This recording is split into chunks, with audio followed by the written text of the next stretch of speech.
Welcome to the Slop Temple. We pray this video helps. You begin by closing the Riot client and any related background processes in Task Manager to free files for repair. Next, run the Riot client as administrator so the updater can write protected files.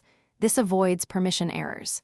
Make sure you have at least 5 GB free disk space and a stable connection, since interrupted downloads corrupt patches. Once done, launch the client and let the launcher attempt the update, so you can observe the specific error message if it fails. You now clear cached files that commonly break updates. Open app data and program data and remove Riot/League temp folders so the launcher redownloads fresh files.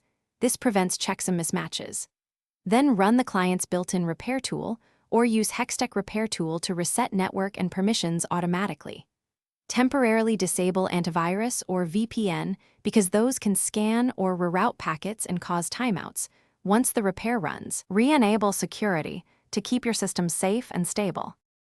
If repair didn't work, uninstall the Riot client and remove leftover Riot folders to eliminate corrupted binaries. Then download the latest installer and install as administrator so the updater has correct privileges. Once installed, log in and let it fully patch. If updates still fail, inspect the client logs for error codes and reset your network adapter or switch DNS to 8.8.8.8. This fixes routing and DNS resolution issues. Tip: if you see specific error codes, note them before contacting Riot support for faster help. Thanks for watching. Consider subscribing if we helped you.